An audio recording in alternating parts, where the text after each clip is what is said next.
Coming at you live from the Ayo studio. Hey, yo. It's the Fade Rap with D and Z.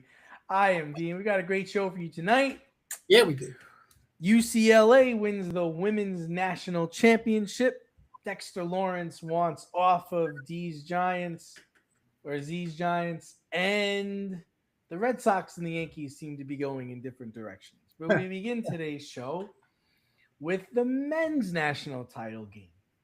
Despite a valiant effort by UConn, Michigan Wolverines are the national champions. There were no Cinderellas, and we had a 1 versus a 2 this year.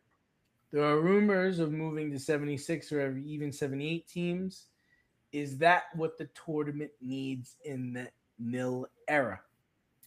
If I may quote from Ted Lasso, specifically Roy Kent, fuck no.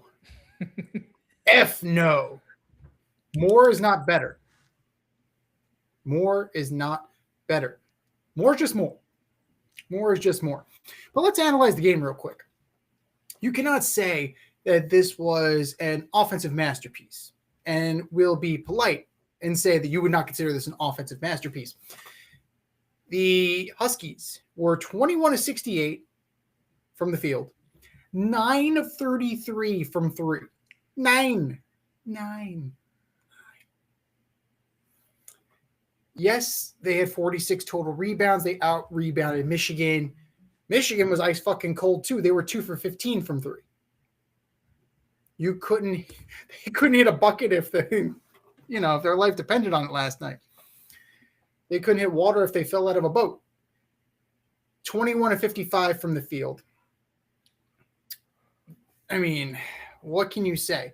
The highest scorer on either team only had 19 points. So you knew this was going to be a struggle. Did you? Michigan came into this game averaging over 90 points. Yeah, but they blew out almost every team they played. But UConn is no slouch. You, as a St. John's fan, you should know this. Like you've seen UConn in person. Mm-hmm. Like they'll play you tough. They will absolutely play you tough. And the moment you switch from a basketball arena to a stadium, the depth perception is off. The shooting is. Michigan trained at the Big House. Like I don't know how that worked. Well, it didn't. Clearly, it didn't fucking work because it was Brick City. But no, more is not better here. Because what are you absorbing? You're absorbing the NIT. So who's going to the NIT now? The CBA people? Who's going to the CBA or CBI, whatever the fuck it's called? That third one. Like, let's just call it that. That third one, the TTO. Right? You'll have, like Lehman College will be there. It'll be Division 1, 2, and 3. Round them up. Let's fucking go. Like, it's a joke. It's absolutely a joke. And in the NIL, what's going to happen? What is absolutely going to happen? The players and coaches from the lesser rands, the mid-majors, if you want to still call them that, because they're not mid-majors anymore. Like, Grand Canyon was in this at one point. I thought it was online school. I thought it was fake. I didn't realize Grand Canyon was a real fucking great college. If the University of Phoenix could get a team. Yeah, let's go. Absolutely. We exist only online. We got a basketball team. We got this. We got this. Cool. Fucking A. But no, the talent will be poached, whether it's on the sidelines or on the court. And the richer teams will continue to get richer. And everybody's going to get a piece of the pie. Okay, sure, fine, equity, all that. 64 teams, 2 weeks out of your life, 3 weeks out of your life, it's perfect. As it was. You started to lose me with the first 4. Do we need as many? Like, okay, if you want to do the 65th, the next team out, if you want to have the Joe Lunardi game, okay, fine, you'll have the Joe Lunardi game. Do we need 4 of those? Do we really need 4 of those? Is this really the best of the best? No. Frankly, no. Like, we could cut this shit in half. You can cut it to 32 teams if you really want the Joe Lunardi game, 33. Right? Have one of them, and it's a 16 seed. Like that's it. If you're really the best of the best, that's it. That's it, and that's all. But kudos to Michigan. They won it. It was ugly, but they won it.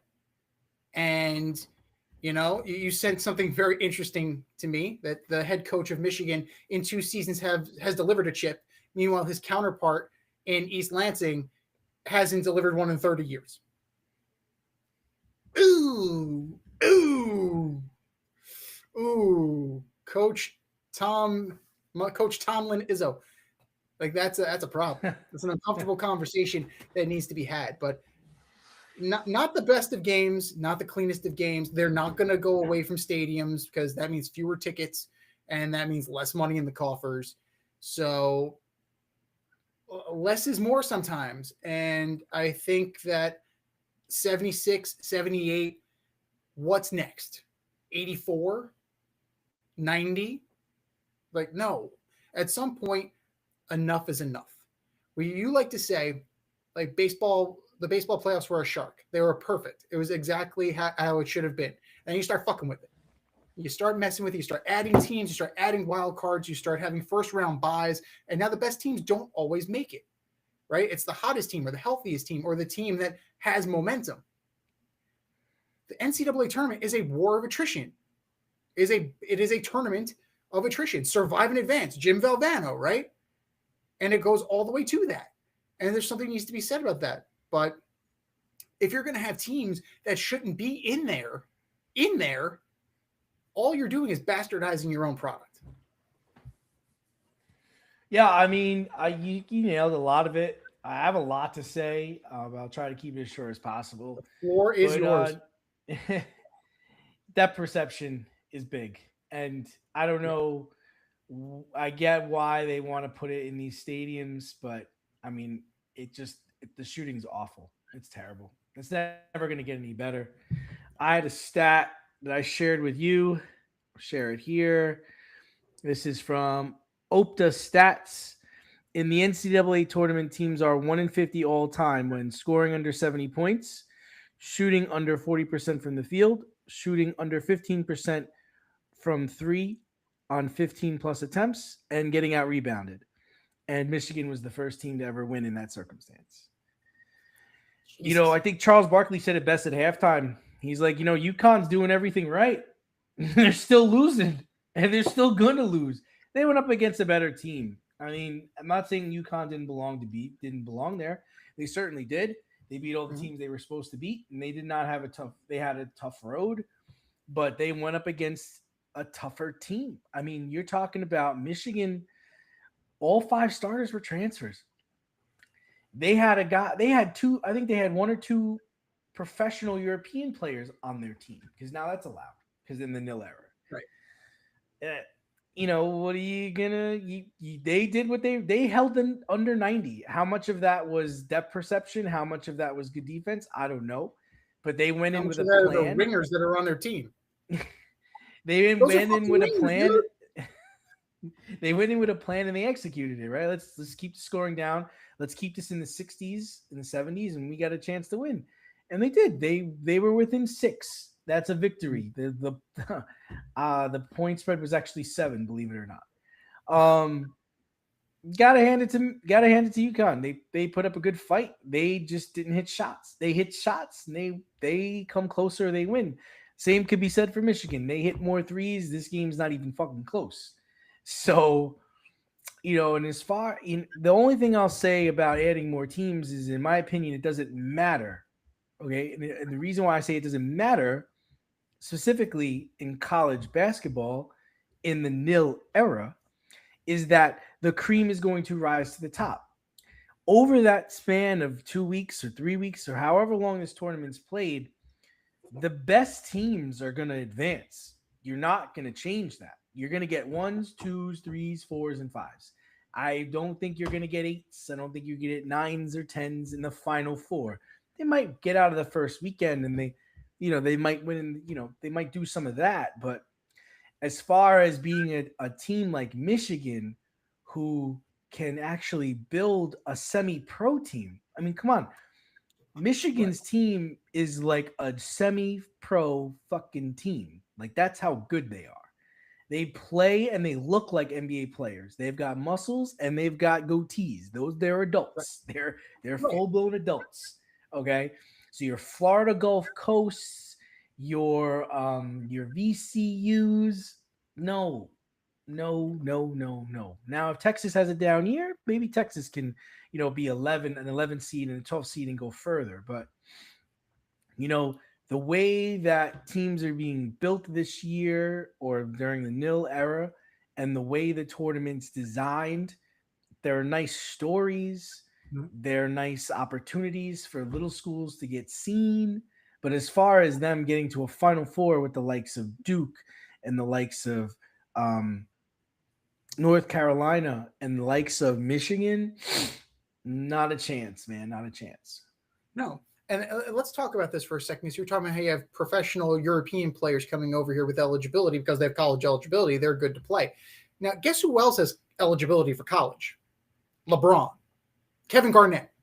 Like, who's to say? Like, and I know like that's an extreme example, but like they have years of eligibility. If they wanted to scratch that itch, technically they'd be allowed to.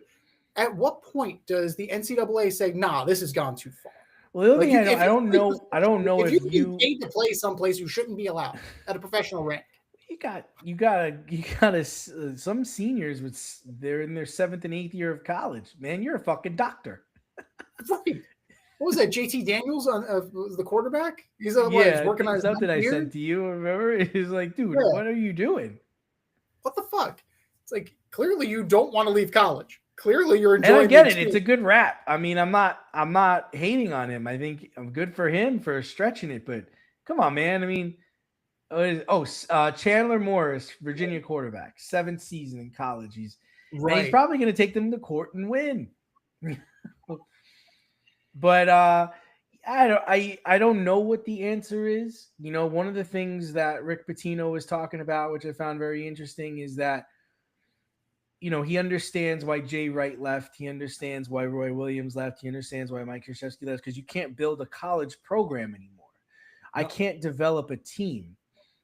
I'm pretty much taking free agents every year, and halfway through the season, we kind of figure it out. He talked about how he coached Donovan Mitchell, and Donovan Mitchell had a terrible shot. And it took time for him to develop the arc and develop into an NBA player, which now I'd say I could argue that Donovan Mitchell's a top 15, top 20 player in the NBA. You lose that now. He talked about Terry Rozier. Terry Rozier might not be an NBA player if it's not for Rick Pitino and playing for Rick Pitino and learning how to play the game of basketball. So, you lose that family sense. You lose that team aspect of how, we develop as a team and how we play as a team, how you become a basketball player.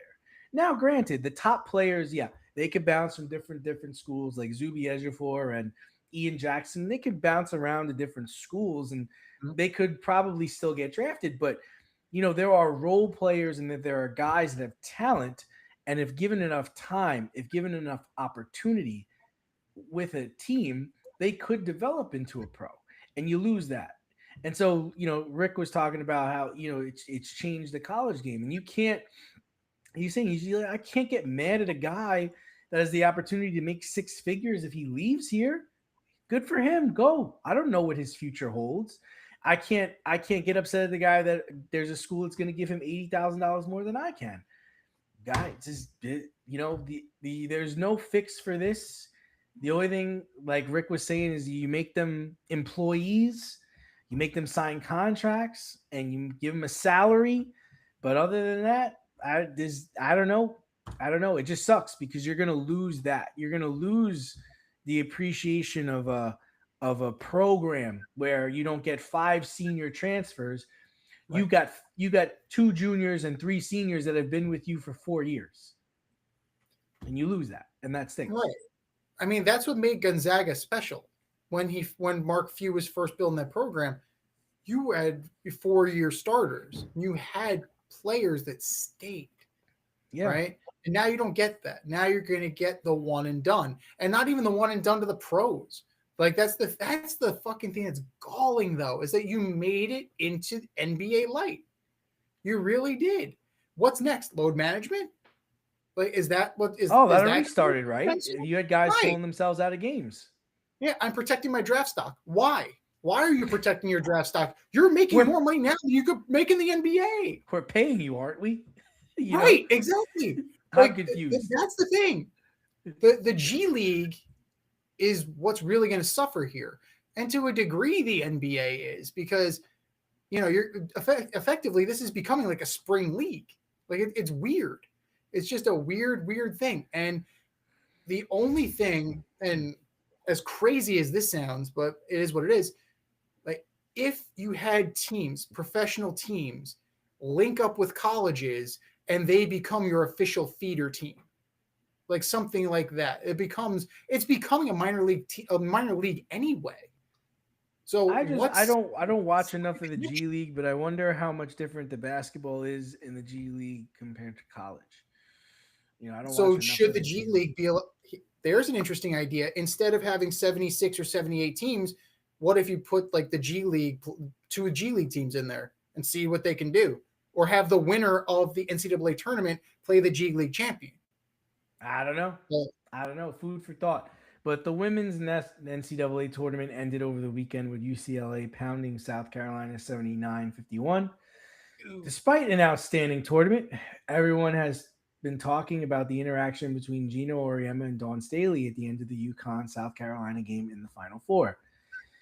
How could anyone defend Gino or defend Gino's actions after that game? Stomping his feet, holding his breath, having a temper tantrum because he had to wait 3 minutes for Dawn Staley to come over and shake his hand. Pre-game, right? Yeah, like this is so petty.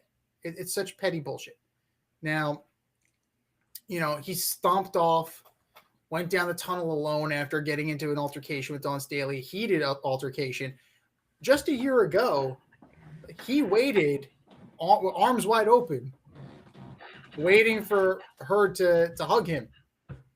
And how just 1 year later, he acts like a petulant child. Now, it's inexcusable. It's completely inexcusable. He did apologize. It was a very boilerplate apology. You could say it was ChatGPT, whatever, or just a really good press department. But the bottom line is this: you can't act like that. You can't act like a spoiled fucking brat. And that's what Gino. That's the problem with Gino sometimes, is that sometimes he's gracious in defeat. Sometimes he's a spoiled fucking brat. And that's just the way it is with him. And yeah, I get that other teams are now bubbling up. UCLA is bubbling up. The coach after the game said, "I'm exhausted. This is the hardest I've ever had to work."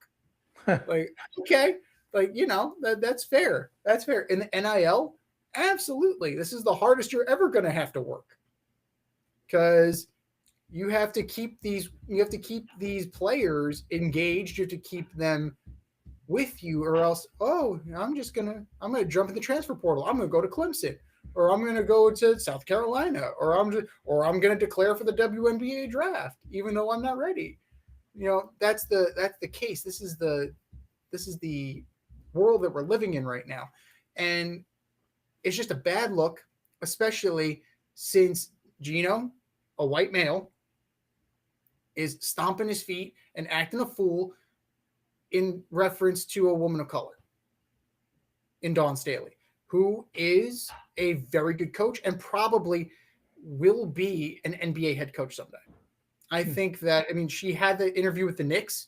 She is held in high regard, and I think it's going to happen. Maybe not with the Knicks, but I think she will beat Becky Hammon to the punch, and I think that she will end up being the head coach of a men's professional basketball team someday.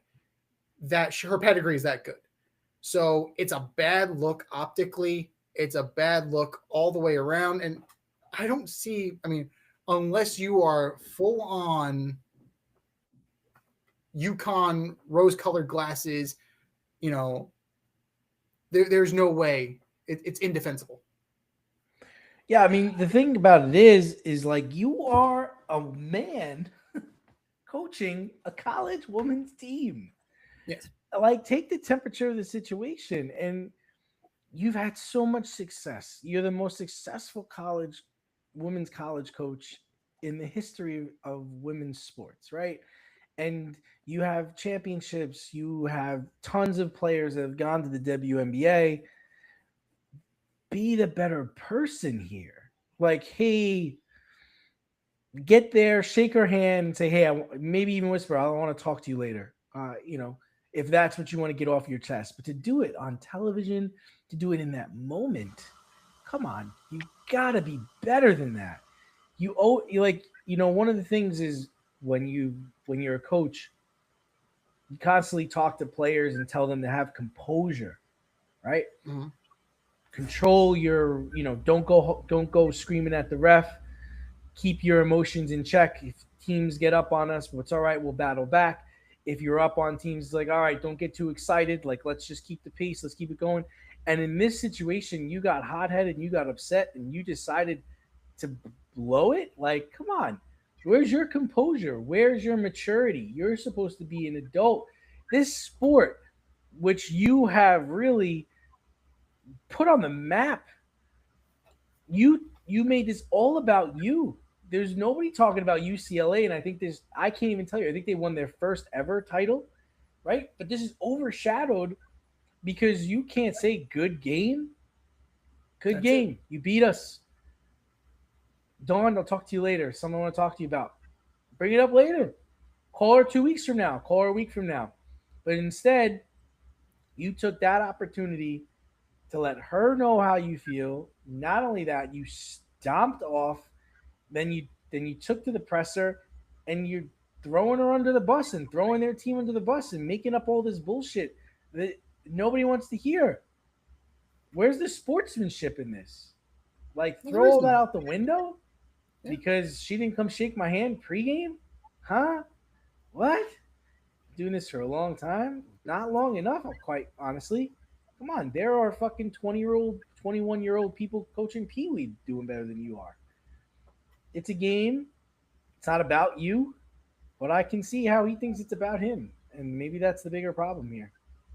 And I think that some of this is him not really having the rival anymore, because when it was him and Pat Summit, it was on. And now Yeah. that it's just, he's looking for that rival. And Dawn Staley, he's identified Dawn Staley as that rival. But I don't think Dawn Staley's taking the bait, because I think that, one, she has her focus on her program. And I think she also, I think she does have eyes on something bigger, because Gino, how many opportunities did he possibly have? Right? I'm sure there are pro teams that call, WNBA teams, maybe even an NBA team called to see, hey, let me take your temperature on this. Would you be willing to leave UConn? You're a great coach. Would you be willing to do that? And I don't know whether he was just like, I got a good thing going, or he knows the track record of college coaches that go to the pros. I think it's more or less like the Kevin Durant thing is he's taken his smell of himself and he knows what he is. Yeah. He knows what he is. I'm a women's college basketball coach. That's who I am. I'm not a pro coach. I'm not a men's coach. I'm not a NBA coach. I'm a women's college basketball coach. I'm gonna stay in my lane. Uh-huh. And I'm not gonna Then, fret him for that. That's cool. but then you have to act accordingly. Like, you have to be the professional, right? You're a professional basketball coach. That means you got to let some stuff roll off your back, right? A perceived slight, like a non-handshake. Like, dude, you're a grown-ass man. That's it. You're a grown-ass man. You just let that roll. Let Going that roll. after a woman. Right. After Like, a women's basketball game. What are we talking about right now? Right. Like, it's a bad look. You're upset you lost. I get it. We'll talk about it later, man. Like, go be pissed off in the locker room. This isn't like a Jim Schwartz hardball situation. Like, come on, man. It's not Pete Carroll. What's your deal, bro? What's your deal, bro? No. But now he and Hurley can go and yell at each other. Like, I would love to see that. Go pick on somebody your own size with a mouth as loud as yours. Well, sticking with college sports for all our failed college athletes out there, North Carolina has a new head basketball coach, and it's not who you think, Z. Mike Malone, the former coach of the Denver Nuggets, will be the next head coach of the Tar Heels. First, Bill Belichick gets hired as the head coach of the football team. Now, this. How will Tar Heel Nation feel about their new basketball coach? A career 5'10" and 394 in the NBA. That's okay. I mean, I've actually talked to some Tar Heel people I know, and they're just really confused. They're confused because it sounded like Billy Donovan was in the bag, man. It sounded that's what you reported. So you better go back to your sources. Like that. This was Yahoo. Like this was. That's not Yahoo. Yeah. Throw Yahoo under the bus. Well, no, 100%. Like this is the report that Billy Donovan was their priority, and it was close, but apparently not close enough. Yeah, I mean, like I said, I've talked. What did you ask me when I told you that Billy Donovan? Well, how's it going to work with the Bulls? Yeah, clearly it didn't.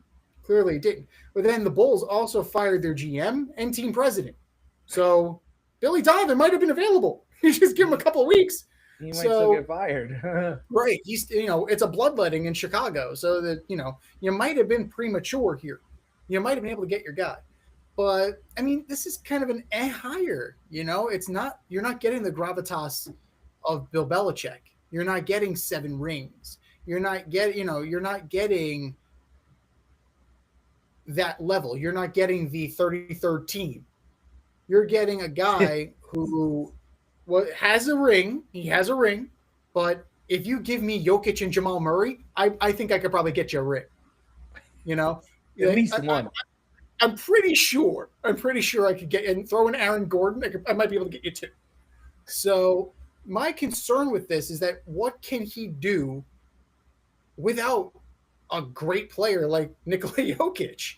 Like, what is there in Chapel Hill? And what's going to keep them there? Because they can go anywhere. And that's the beauty of the NIL, right? They can enter the transfer portal and then go anywhere they fucking please. Right? And these are Hubert Davis's players. So they have no loyalty to Michael Malone. Right? They don't have any, most of them don't have any loyalty to the program. They'll go where the check clears. So I think they could have done better. Malone is good.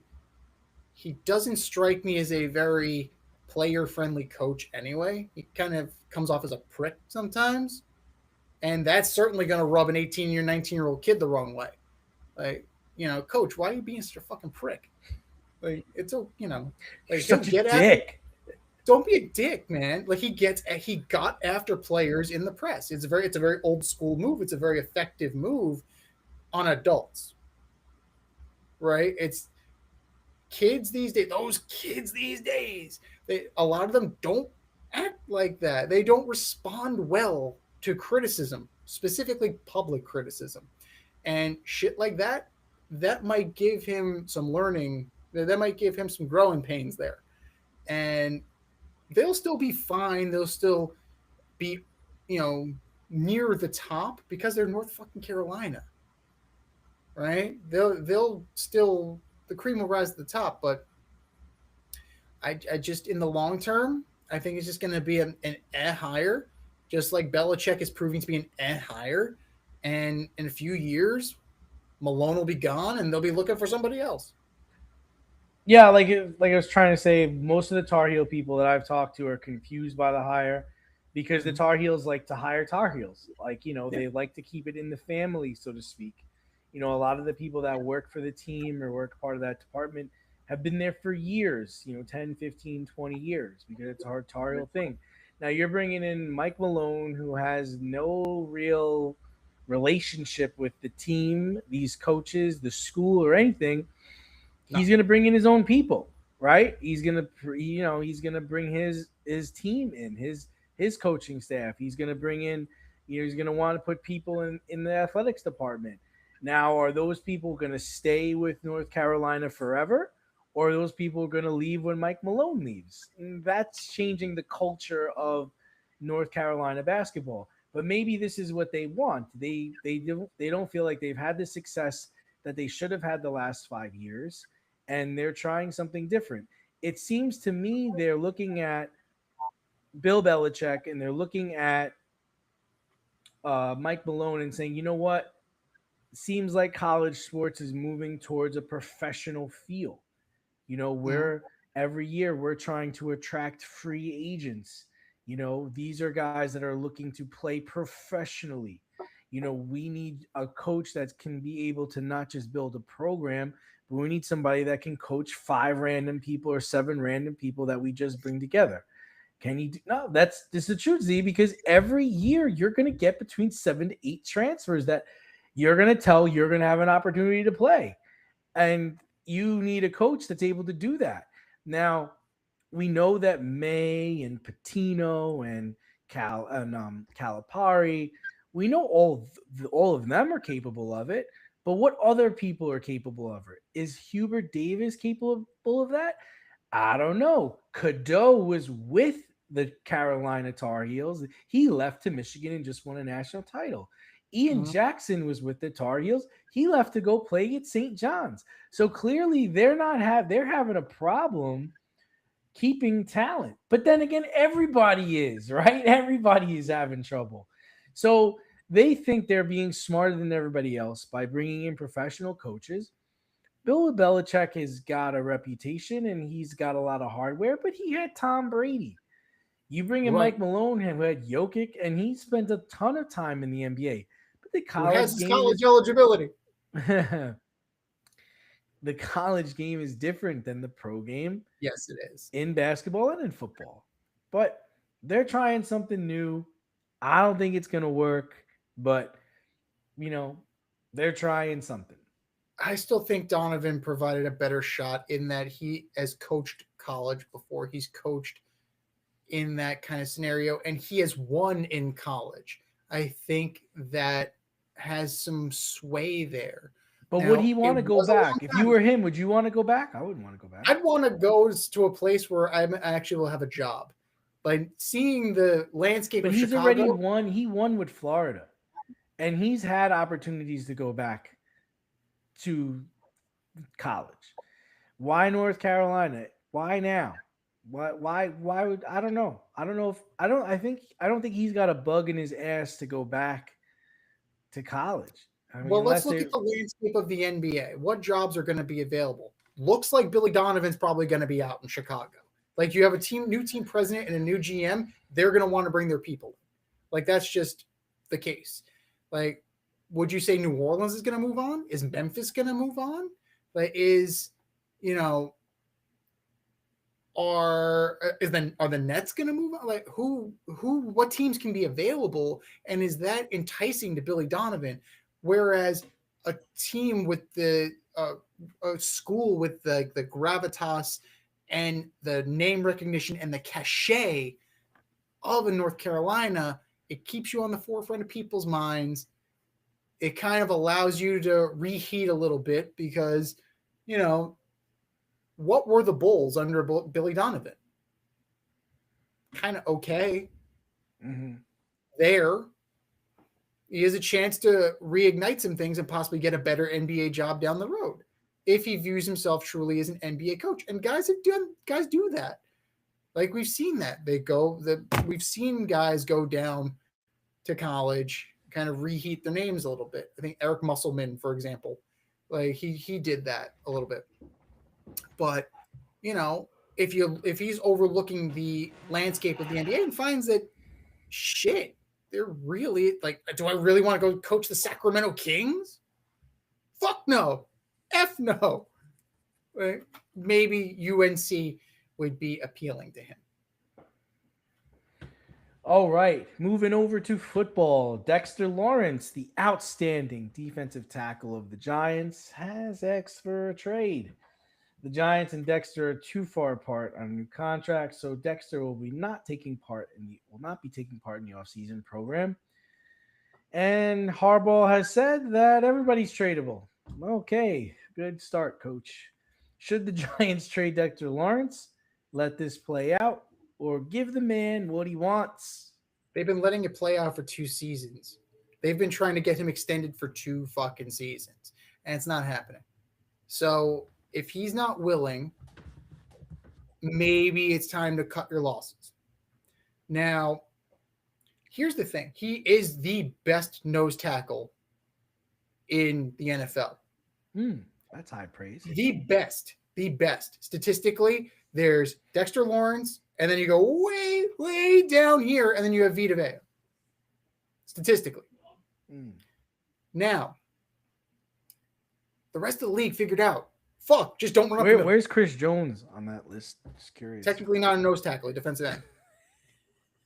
Technically not a nose tackle. But they figured it out. Well, fuck, just don't run up the middle. Run to the outside. And then what happened? They get gashed for 70, 80 yards because they can't seal the edge. Which is, shit. Get on your horse. Here we go. And sure as shit, Dexter Lawrence ain't getting out there. Like, that's impressive when he does. I think he chased down Saquon. Like, that's kind of impressive. That's kind of impressive for a guy of, Dexter Lawrence's size to get out there. But you can't expect that every play. He had half a sack last year. Half, Eddie. That's no good. But yes, he's a brick wall when they run at him. So I think trading him would be a good way to go. Now, I threw out an idea. Now, you can think about this. The Tennessee Titans are collecting Giants, and they're collecting Jets. Would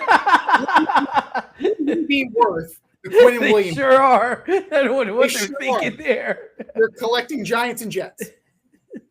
Now, if you were the Giants and you got the Quinnen Williams deal for him, you take that. You sign up for that. You're asking. Absolutely. You would. Yeah, you would. Because if I can get the number 4 pick for Dexter Lawrence and a little bit more, so like a first, a second for Dexter Lawrence, I'm signing up for that because he's demonstrating that he's not willing to sign the contract. He's not willing to get extended. So this is not going to end well. This is 2 seasons in a row. You're trying to but I'm signing him. I'm trading for him, and then I'm going to get him to sign a contract. Possibly. Maybe he wants to be in Tennessee. So you're telling me you want me to trade all those assets for a rental? You were going to do it for Max Crosby. Like, these teams were going to do it for hold on. Not everybody was going to do it for Max Crosby, okay? The Ravens did it for Max Crosby, and then they were like, fuck that. The Cowboys were going to do it for Max Crosby. The Cowboys, but you would agree that the Cowboys, the Patriots, and the Ravens are in a slightly different position than the Tennessee Titans are, right? The Tennessee Titans have made a significant investment in their team this year. Oh, right. They are certainly better, and they will be better than they were last year. Oh, they absolutely will be. Who is playing running back for that team that's better? I do not know. Don't even answer that question. Who is playing wide receiver for this team that's better? Wan'Dale Robinson. Who? And that's a damn good. He was one of the better slot receivers in the league last year. Scoff all you want. Look at the numbers. You want to scoff because he's small. Guess what? He caught the fucking ball and he ran away from people. Wan'Dale Robinson had a very good year last year. I'm just not sure a defensive tackle that I'm renting is the way I need to go right now if I'm the Titans. But tell me this other trade that you were conjuring up that you think is worthwhile. You have the Quinnen Williams deal, right? First and a second, Dexter Lawrence goes to the Titans. That's fine. I think that's more than fair. If you're the Giants, you think that's fair? I do. I want a 1 and a 2. I want what Quinnen Williams, because Quinnen Williams is not as good as Dexter Lawrence. Okay. And Quinnen Williams got that. Okay. Yeah. So I want at least that. Okay. Now I can keep 4 and 5 and draft accordingly, right? I can go get, a wide receiver. I can get another linebacker. I can get a defensive end, or I can push my chips in the middle and see what the Raiders want for Max Crosby. So now I have a pass rusher to go along with Brian Burns. I would say that's pretty damn good. Max Crosby, I know you said he's defective because of his knee injury. It's his knee injury. Like if I would fake a knee injury too if I was playing for the fucking Raiders last year. Like, shit. No, he had meniscus surgery. Come on. He did. But you can clean that up. In 7 years. You can clean that up in a weekend. Yeah. You rehab it. Have fun. You're good. In 4 out of his 7 years, he had 10 sacks or more. I'm willing to roll the dice on that. I'm willing to see what the Raiders would want. Because they have number 1 already, right? Mm-hmm. Right. Would they be willing to jump in for number 5? Would they be willing to? Or number 4? Would they be willing to? Or if I'm able to get that deal done, I now have pick 4 and 5. I'm sitting pretty good. And I'm trading an asset that doesn't want to be here. He's demonstrating he doesn't want to be here. So we will happily oblige you, sir. I just don't see why it's not worth kicking the tires on. It's worth it because you had 2 shots and you still haven't signed this deal. You still haven't figured it out. You don't want to make this happen. It's like Pete Alonso with the Mets. How many times do you need to negotiate before you realize, fuck, he really doesn't want to be here? Maybe, just maybe, he doesn't want to be here. And at some point, you just got to let it go. Because he and Crosby are the same age. So I would be willing. I would be willing to make those moves and kick the tires and see what the Raiders were thinking and what the Titans were thinking. Right. So the Raiders are like, you know what? Okay. We'll make the deal. Dexter for Crosby. We want your first rounder this year, and we want your second rounder next year. Wait, Dexter a first and a second? Yeah. For Crosby. No. And that's not what I said. I said you get the number 4 from Tennessee. So he goes to Tennessee. Now, if they wanted to deal that way, Dexter in a second for Crosby, or that's what they want. You're saying you're not giving up the first. I'm not giving up the first, a player, and a second. I'm not doing that. That's insane. I think the problem becomes with Dexter Lawrence, and kind of why he's not tradable, is because I gotta trade him, and then I gotta sign him, and I don't know if I could do both. That's the problem teams are gonna face, and that's why I don't think he's tradable. They just don't think so, because you're asking me to do something that I don't know how this is all gonna play out, because he's not gonna come here and play. He's not going to play. He's not going to play without a new deal. And I'm sure his new deal, he wants to probably be the highest paid defensive tackle, right? More than likely. Yeah. And that's just what the Trey Hendrickson, I believe. So is he better than Trey Hendrickson? Yeah. It's apples and oranges, man. Is who better than Trey Hendrickson? Dexter Lawrence. Yeah, he's better than Trey. Yeah, absolutely. I'm arguing it's apples and oranges, man. Trey Hendrickson's a pass rusher. Dexter Lawrence is not a pass rusher. He's a run stuffer. Dexter Lawrence is a problem. He's a fucking problem. He's a problem. My man's chasing running backs running down the sidelines, man. He's getting penetration on every fucking play. He's a problem up front. So yeah, He's a problem. He only got half a sack last year. He got half a sack, but what was his pressures like? So how many times is he in the backfield? This is the thing that I'm curious about. Like I think he's a great player, and I do think he should get paid. I'm not saying he shouldn't, but to find someone that's going to trade, I don't know. So 4 tackles for loss last year, 8 quarterback hits in 17 games. That's pretty fucking rough. That's pretty rough. And he's never, that was in half. His quarterback hits were cut in half from the previous season. In fact, his quarterback hits have been on decline since 2022. I feel like Joe Schoen is going to just fuck this up no matter how you shake it. No, I don't trust Joe Schoen to make the move, but I think it's a move that needs to be explored. As a Giants fan, if you're showing me that you're not willing to play ball here, Coach Harbaugh's right. Like if you're not willing, we'll find somebody who is. Like that's like look at all the Ravens he brought in. You're telling me he can't find another ex-Raven? Like he's got a whole set of them. Yeah. Like, he apparently he brought in Stout, he brought in Likely, he brought in He brought Likely? Washington. He brought in Likely. Likely is going to be the number 1 tight end. Likely's awesome. Likely's a good move for that. And so is Stout. Jamie Gillen was a problem last year. Like Stout is a damn fine punter. A damn fine one.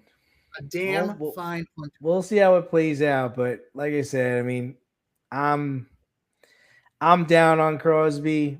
I think he's a good player. I don't think he's a great player.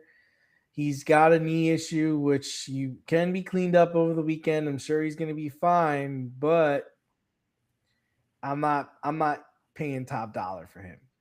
No. And you can put him in the same boat as Dexter Lawrence as you want, but I think we both would agree that you'd rather have Dexter Lawrence than have Max Crosby, right? Honestly, I've seen Dexter Lawrence the past 4 seasons has declined because teams are running away from him. That's it. Max Crosby lives in the backfield, and you pair him with Brian Burns, that's a pretty good combo. And that makes Kayvon Thibodeau more expendable if you're so inclined to move him. And the Giants seem inclined to move Kayvon Thibodeau. Just move all these Shane guys out of here. But they re-upped Evan Neal.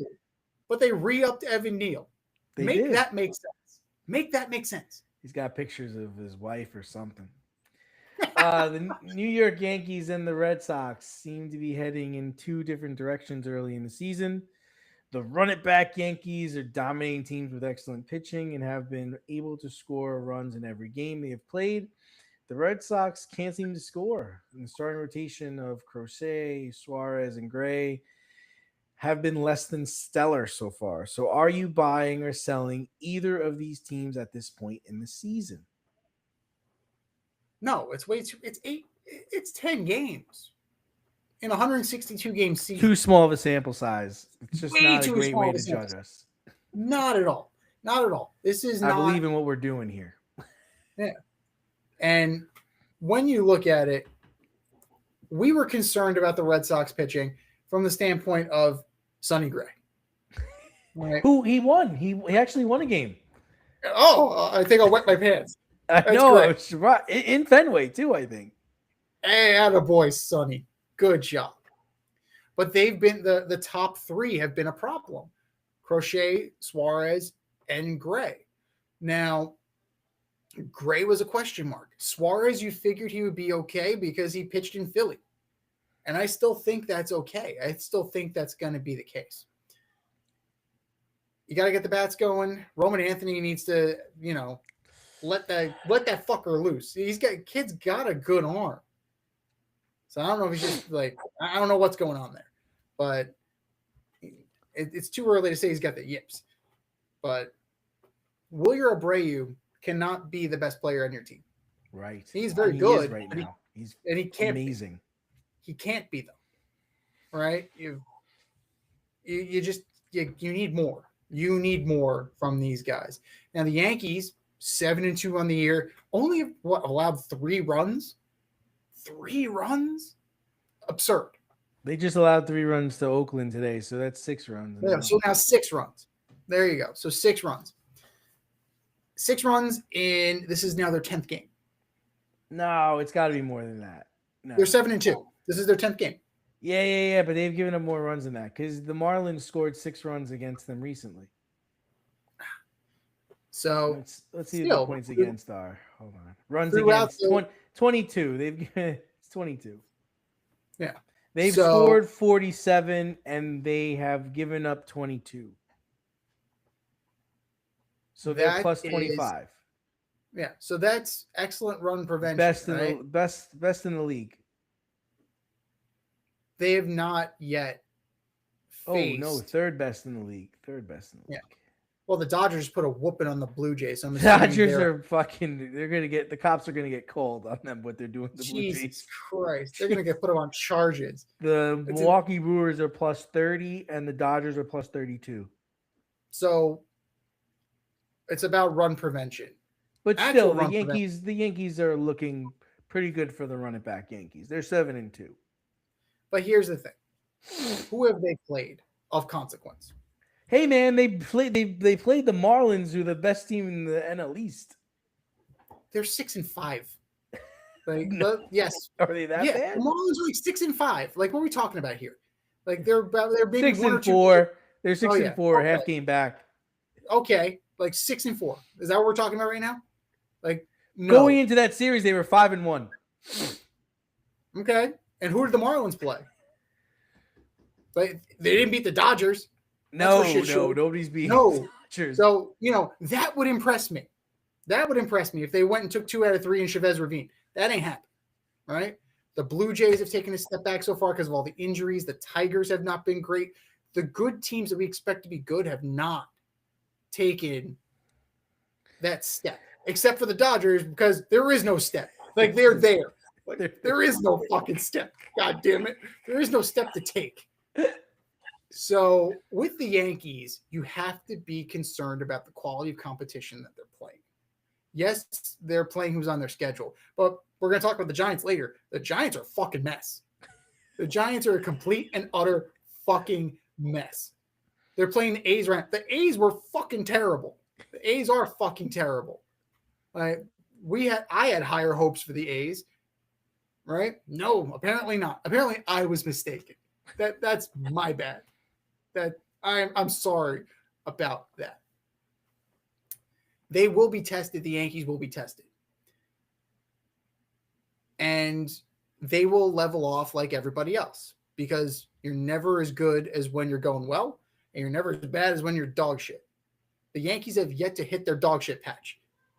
It is too early in the season, right? The same way, it's too early to write off the Red Sox. It's too early. Like, look at the Pirates, for Christ's sake. The Pirates, I think, are a game over 500. Are we like flying the Jolly Roger and we're feeling good? The White Sox are competing. Currently, I think the White Sox are like a game under 500. Yeah, they're winning games. It's a moral victory. Moral victories don't exist in professional sports. Give it time. The cream rises to the top. Where I expect the Tigers to be, where I expect like the Rangers to be, where I expect the Mariners to be. The Blue Jays are going through hell right now with their injuries. Scherzer, I think, had to leave the game yesterday. Yeah, they got crushed 14-1. Yeah, so Scherzer, Barrios, Yesavage, like, keep going. They seemed really ready for that World Series rematch. Well, when half of their team's on the IL, when their rotation is on the IL, that's kind of a problem. But Dylan Cease is going to have his work cut out for him there. Just single-handedly keeping them above water.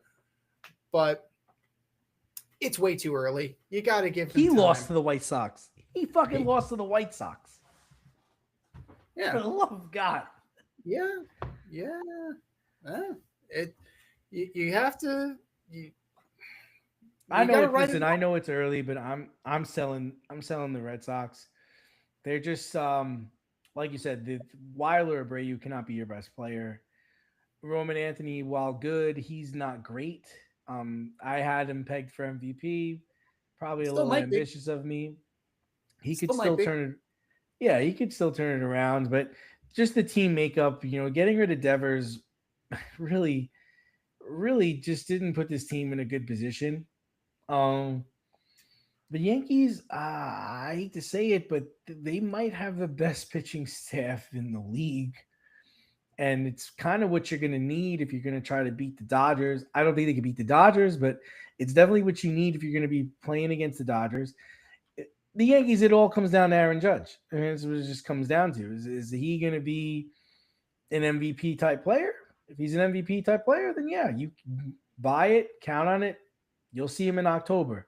But if he's not, or he gets hurt, then there's not much more going on here. There's not much more to this team. But as far as pitching is concerned, I mean, Schittler has been amazing. You're going to get Garrett Cole back. You're going to get Rendon.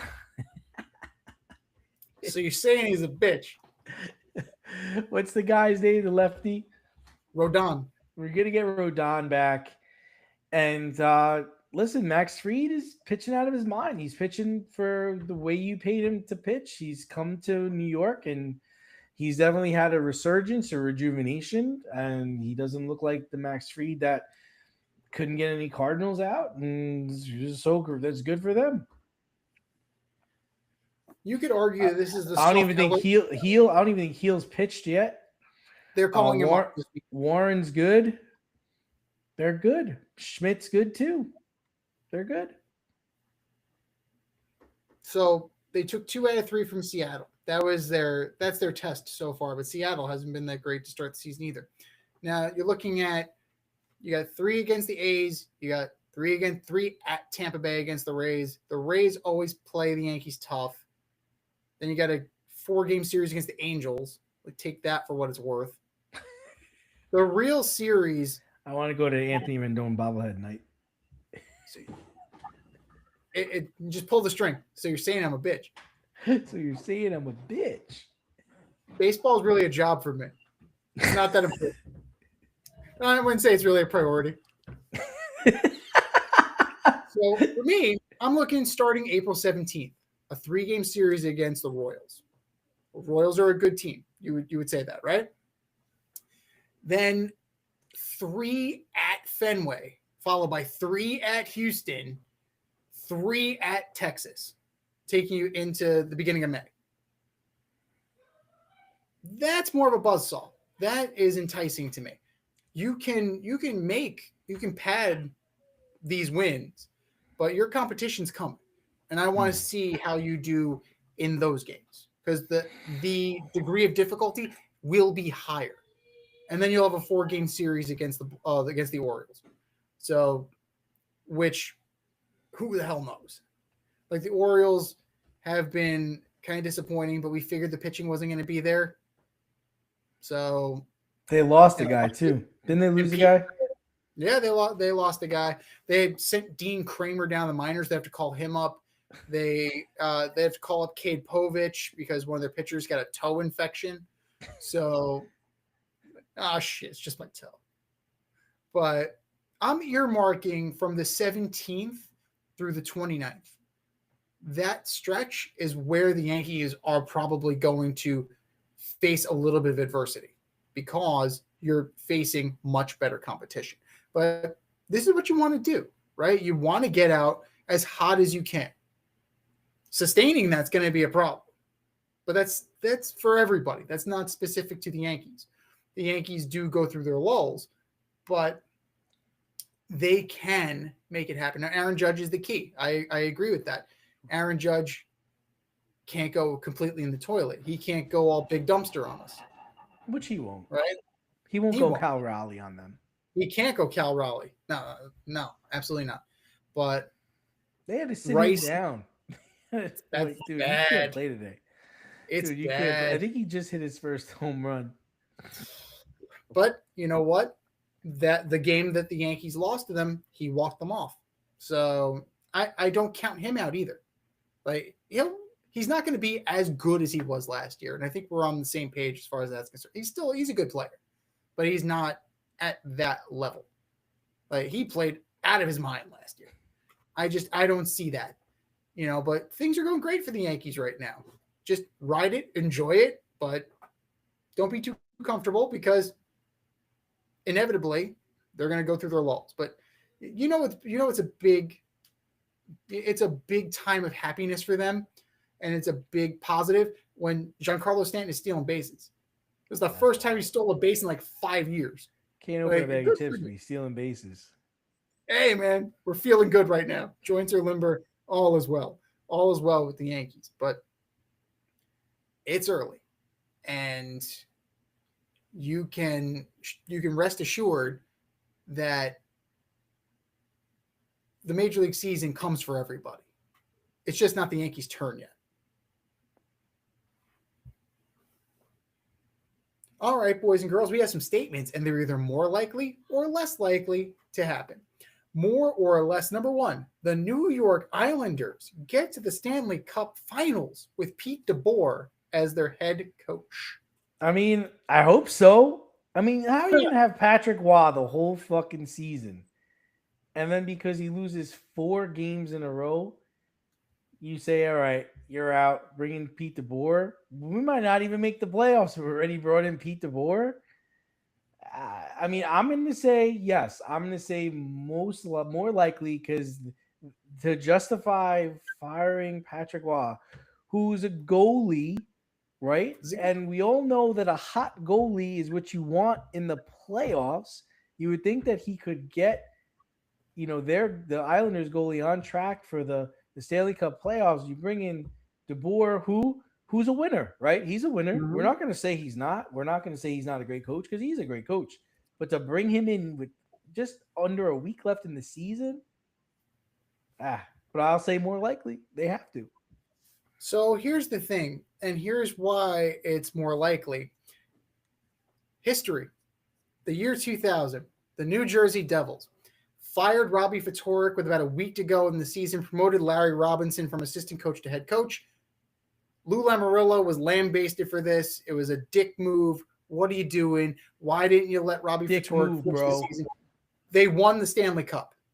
Sometimes you need a change in voice. And for Patrick Waugh, great coach. You saw it in Colorado.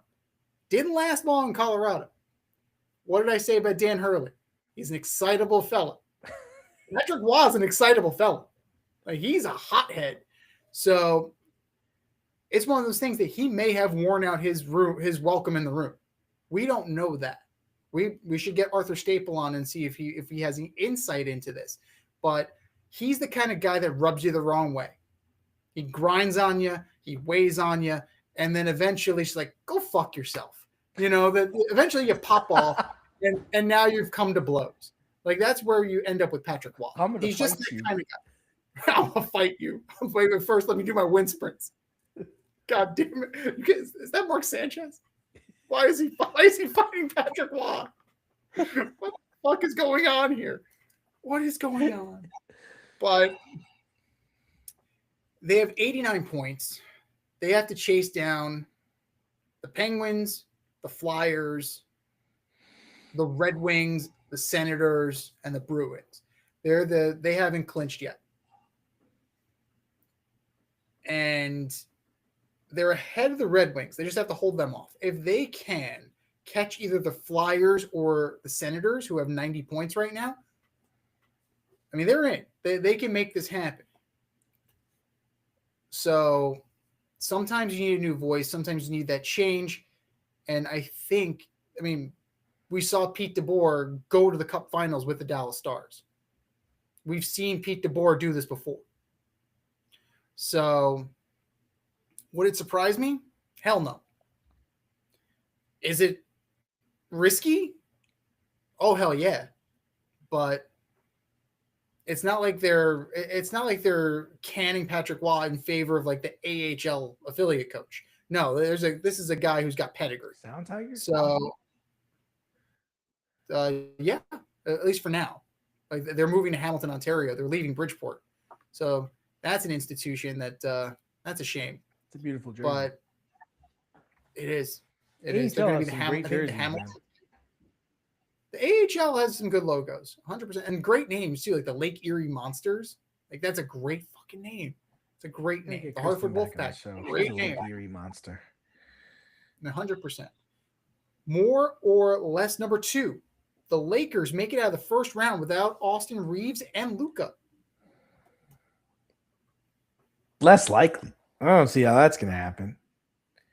I do not see how that's going to happen. And it's crazy because LeBron is 41 years old and just doing fine. Luka's hamstrings, that's never going to be right. And he's a guy that kind of relies on the start and stop. He don't play a lick of defense. Now he's really not going to play any defense. And really, Reeves was one of the glues that kept this thing together. I mean, he was a surprise talent. So you're losing like over 57 points per game between the two of them. Forget it. Not happening.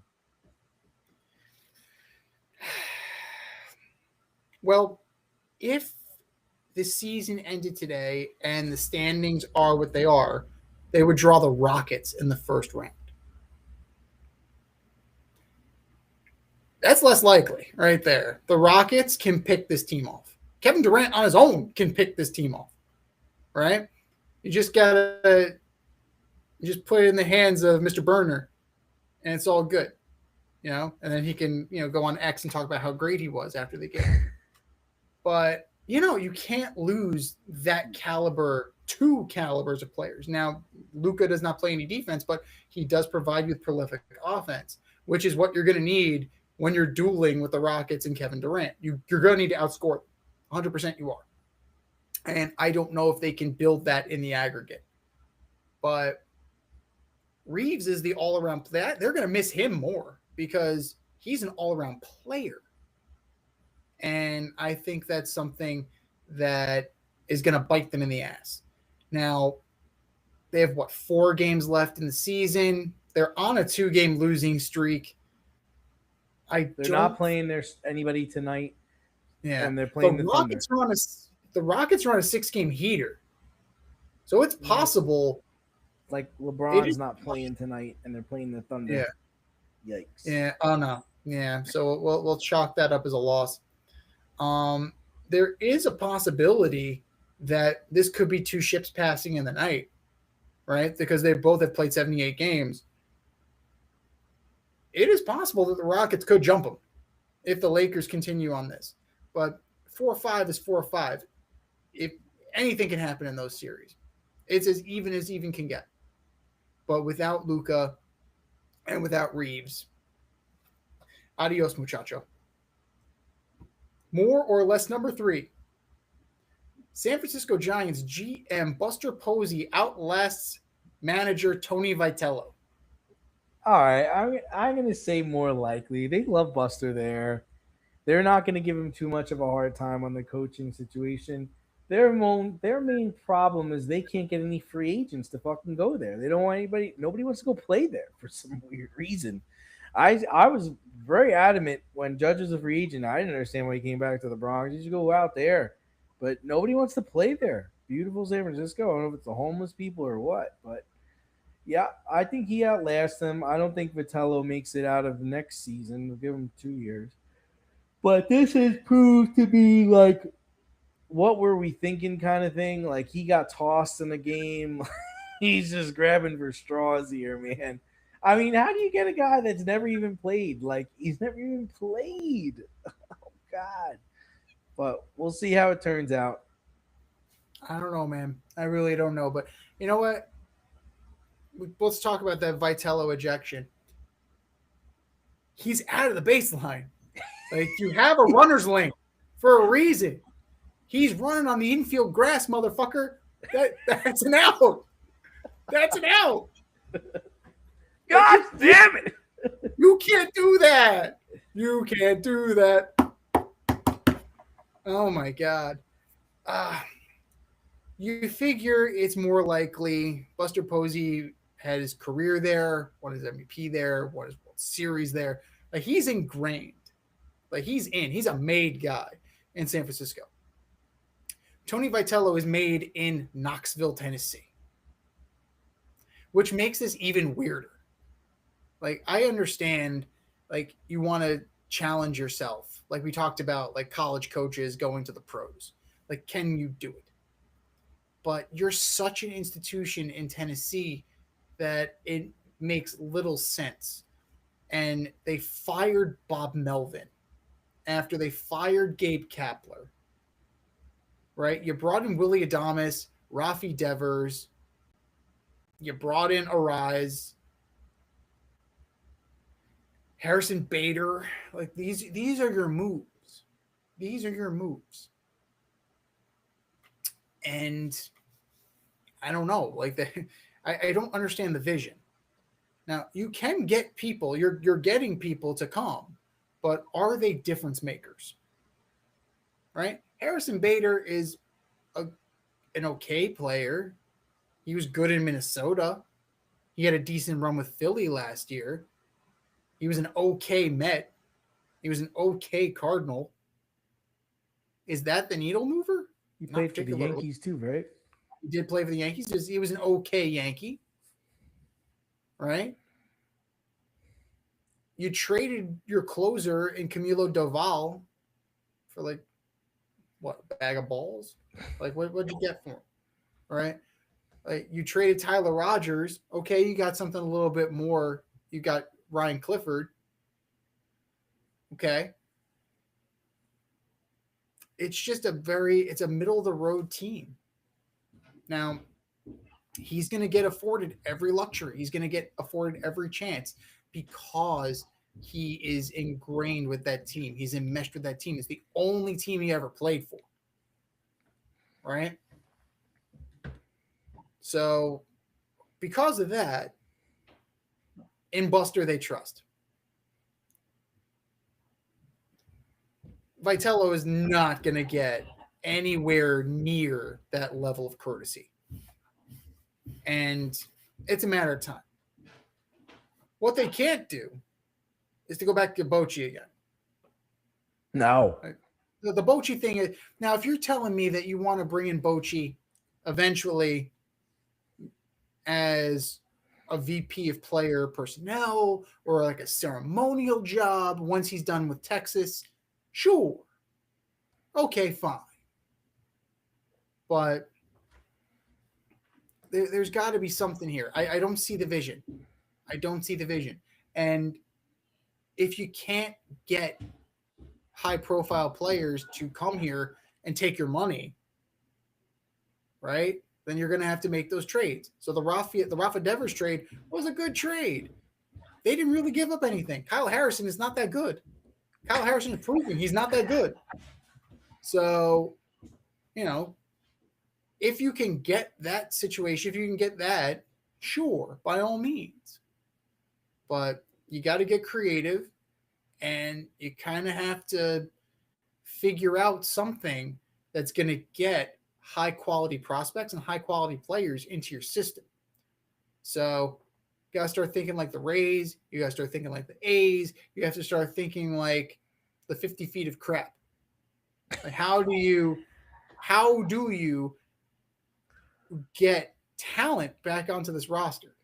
They have a good 1-2 punch with Webb and Robbie Ray.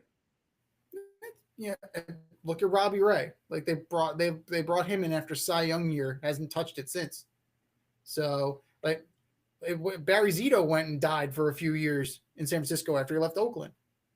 So they have had players choose them. They have. But are these the players that are going to move the needle for them?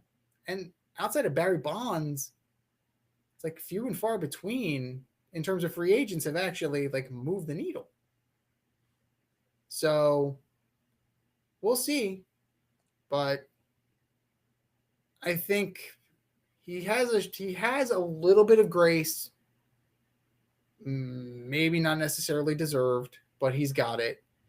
And kind of play it out and see where it goes. But Vitello, no loyalty to him whatsoever.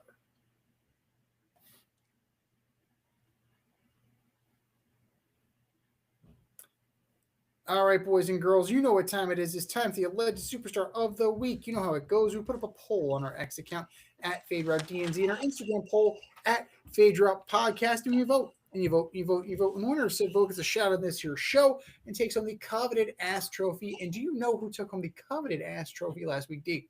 I don't. That would be Eldrick Tiger Woods. Ooh. Don't drink and drive, kids. Don't drink and drive. Yeah, it's a bad look. It's a bad look, considering the fact that this is not the first time it's happened. But that was last week. This is this week. Who are your nominees for Legend Superstar of the Week, D? All right, so first up, I've got a guard on the Los Angeles Lakers, Bronny James. During the Lakers' blowout loss to the Thunder last week, JJ Redick decided to have Bronny play point guard. Oh, and Carson Wallace loved every second of it.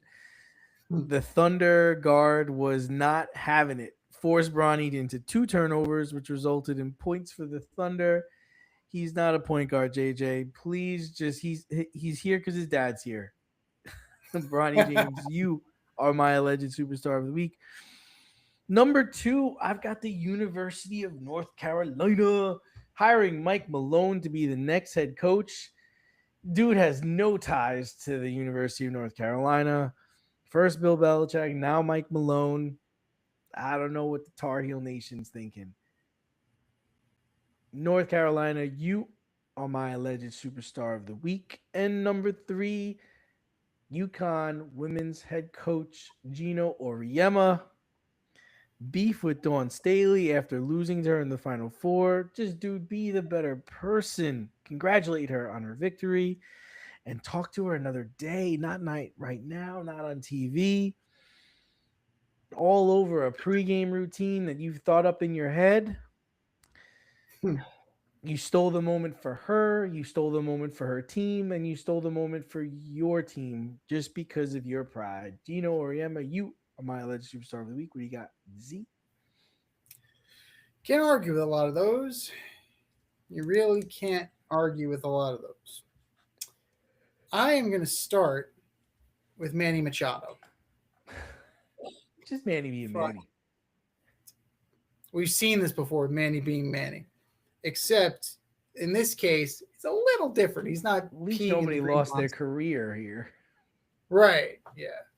Well, in the latest case of Machado being Machado, we have a back pick in the Red Sox Padres game, and it's not a great throw.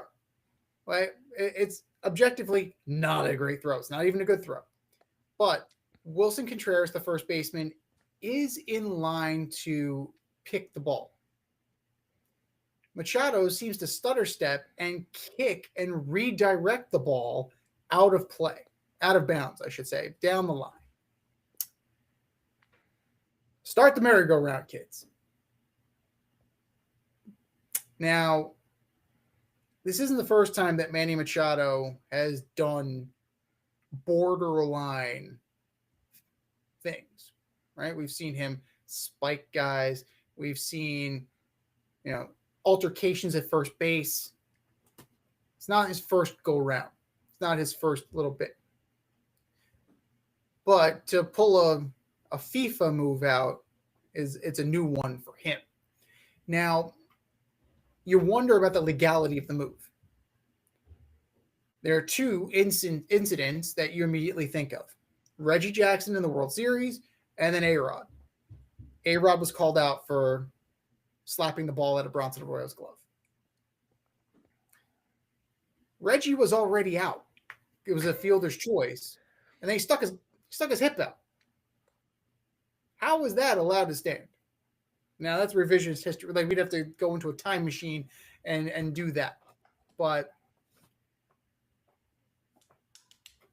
people were saying it was a dirty play. Not dirty. Dirty's not the word I would use. Bush. Completely fucking Bush league. I would say Bush. Like, the fact that you're using dirty, it's not the right word. The thing he did to Dustin Pedroia was dirty. That was dirty.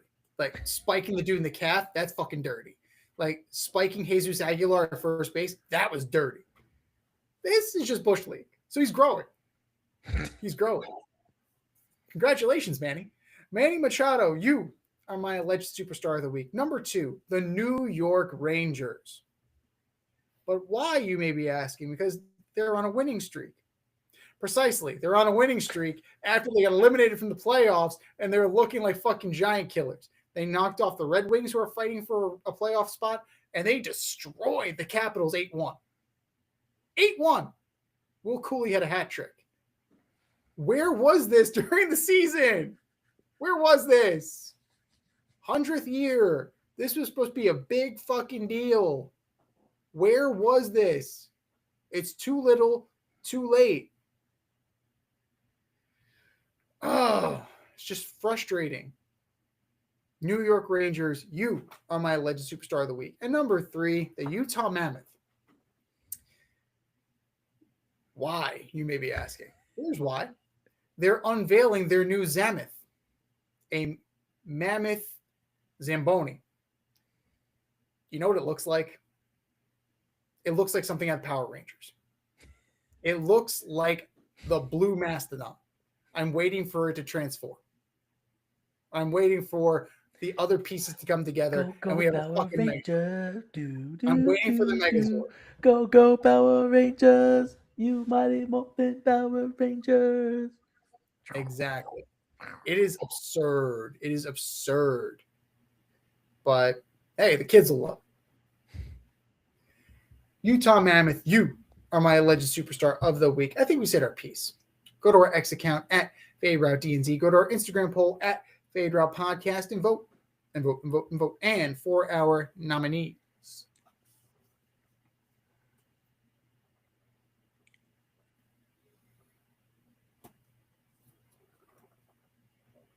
We continue our numbers game as we order up. Order up, order up. The greatest athletes to ever wear the number 13. Many have worn it, but we're tasked to figure out the top 5 who wore it the best. Baseball, basketball, football, hockey, NASCAR, you name it. If you wore number 13, water polo, you're on the list. You just made the list.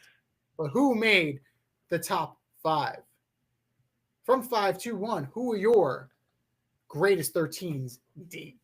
Yeah, all right. So to start off my list, might be a little controversial, but he's a he's a 75th anniversary player. Take a drink. Take a drink. I'm going to start with James Harden. I know he doesn't wear 13 anymore, but I liked the 13 when he wore that for the Thunder and when he wore that for the Rockets. And in the beginning, I mean, my man was tearing it up. He was absolutely tearing it up. He had scoring titles, 11-time All-Star, 6th Man of the Year. He just, he just can't get it done in the postseason. And now he seems like a guy that just goes from team to team and trying to win a championship, but he's a hired gun. I mean, I don't remember a player of his caliber ever just being able to score at will, get to the basket with layups, not dunks, lays it up, gets it in every time. He created a step back 3, just really incredible, some of the things that I've seen James Harden do. So I have James Harden in at number 5. Okay. Number 4. Reluctantly, I'm going with Alex Rodriguez for number 13 for the New York Yankees. Listen, I was an A-Rod guy growing up. Number 3, man, I thought he was the greatest player ever. And then, I defended him for a long time because I didn't think he was doing steroids. And, oh, yeah, well, guess what? He does do steroids. But despite all that, wearing number 13 for the New York Yankees, he single-handedly delivered them their last title. That first title in that building in 2009 does not happen without Alex Rodriguez. MVP caliber season, MVP playoff run. The dude was just amazing. So I have him at number 4. Number 3, I'm going with Kurt Warner, man. Kurt Warner, the amazing show, the most amazing show on turf. I mean, This guy was bagging groceries in Iowa, of all places. He played in the Arena League. He played in NFL Europe. And this guy winds up coming in for Trent Green and winning the Super Bowl. And then he gets back to the Super Bowl with the Rams the next year, loses to Tom Brady. Then many years go by, winds up tutoring Eli Manning. Then goes to Arizona. What's his name? Matt Leinart. Matt Leinert's holding out for a real new contract or a contract, whatever. Warren's like, I'll play quarterback. Leinart never sniffs the field. He gets them to the Super Bowl and they lose to the Steelers. I mean, just an absolutely amazing person and player and never gave up. Never gave up. And that was the best thing about him. All right. Well, my 1 and 2 are a little out there. So number 2, I've got Wilt Chamberlain. And listen, he's got all the records, right? Over 100 points. I think he's a 2-time NBA champion. He was a man playing amongst boys, back then. 75th anniversary team. Take a drink. Take a drink. 7-time scoring champ. I mean, just an incredible athlete. You can't even though he was a giant among tiny people or an athlete among average men, you can't take away what he did and what he accomplished. Still an amazing feat, the numbers he put up and his ability to play the game of basketball. And number 1, my guy, that's Dan Marino. It's Dan Marino, man. I mean, listen, when he left the game, he held every passing record. Now most of his records have fallen. He was Drew Brees before Drew Brees. Okay, this guy was a throwing machine. Some of the records have fallen, but some of the records he has still. Most passing yards in the first 3 seasons, most seasons leading in pass completions, and most seasons leading league in passing yards. Rookie year went to the Super Bowl, never made it back. Joe Montana has famously said, "Man, I wish I could throw it like Danny." And that is the most ultimate compliment coming from arguably the best of the second best quarterback of all time. What do you got, Z? I mean, he's on the list. So, what more can you say about Dan Marino? He should have been a fucking Jet. But apparently, they got scared off because he might have done a little blow in college. Who didn't do a little bit of blow in the 80s? Come on. What are we talking about here? What are we talking about? So I took a bump. Whatever. It is what I went out there and lit it up. That's and right. 6 interceptions. They caught him. Shit. Could have been a Steeler. Could have been an incompletion. Nah. I'm going to throw it over. And let's not forget a renowned actor for his role in Ace Ventura. Ace, you got any more of that gum? It's none of your damn business. Kill him. No, kill him. He held the ball. Remember? Is one of my favorite lines in that damn movie. Oh, Dan Marino, don't ever change. For number 5 for me, it was a coin flip between Matt Sundin and Pavel Datsyuk, but Pavel Datsyuk got the win. Pavel Datsyuk, 918 career points, 314 goals, 604 assists, pales in comparison to Matt Sundin in terms of productivity. But a plus minus of plus 249 compared to Sundin's plus 73. Okay, you have my attention. 2-time Cup winner, 3-time Selke, 4-time Lady Byng, only a 1-time All-Star, which is crazy. 100th anniversary team and a Hall of Famer. Yeah, Pavel Datsyuk was really damn good. Number 4, and it's tricky because, like you said, he did so much wearing number 3 that he could have qualified for the number 3. But A-Rod, like what more can you say about A-Rod? 14-time All-Star, 3-time MVP, 2009 World Series, 2-time Gold Glover, 10-time Silver Slugger, a batting title, Partridge in a Pear Tree. Right? Disgraced because he got popped for PEDs. 696 career homers. How many of them were legit? Couldn't tell you. 295 career batting average. Numbers are impressive. The numbers are great, but definitely tainted, definitely disgraced. He is making amends now. He's actually he's a very good TikTok follow. If you have not followed him, like listening to him talk hitting, he actually is very interesting. Yeah. Like he actually he knows hitting. He's a savant in terms of hitting, but I can't get past the cheating. So infamous. So we'll say that A-Rod is infamous at 13 for 13. Number 3, Kristine Lilly, U.S. Women's National Team, most international caps ever at 354. That's a world record. 130 career goals, played in 5 World Cups, played in 3 Olympics. Yeah. One of the best ever. One of the best to ever do. So, Kristine Lilly absolutely deserves to be on this list at number 3. Number 2, Dan Marino.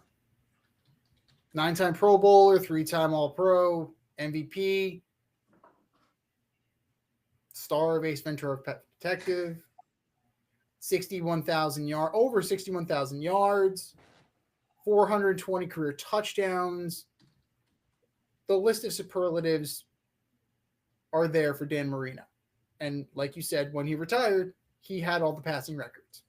So Dan Marino was the man.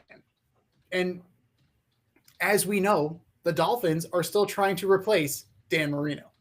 It is in the year of our Lord 2026. I believe he retired in 1999. Oops. Still trying. And number 1, it's fucking Wilt. Come on now. Come on. 13-time All-Star, who wore number 13. Interesting. 7-time scoring champ. 2-time NBA champ. 4-time MVP. All-Star MVP. 2-time All-Defensive. Scored 100 points. Come on. His list of superlatives are as long as my arm. I'm not going to list them all. You list a bunch of them. You listed a bunch of them. I'm not going to do that again.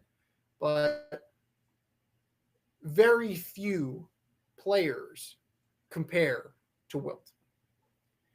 And very few will last the test of time the way Wilt has. So we're just going to ride with that and say Wilt the Stilt, the greatest to ever don the number 13 in sports history. Those are our lists. What are yours? Hit us up, faderoutemail@gmail.com. Slide in our DMs on IG at Faderoute Podcast. Drop us a line on X at Faderoute DNZ and let us know your top 5 number 13s of all time. Time for us to run the go route. We'll talk to you next week when we order up the greatest number 14s of all time. I'll tell you this much, Pat Kelly is not going to be on the list. 14, huh? 14s. Pete Rose.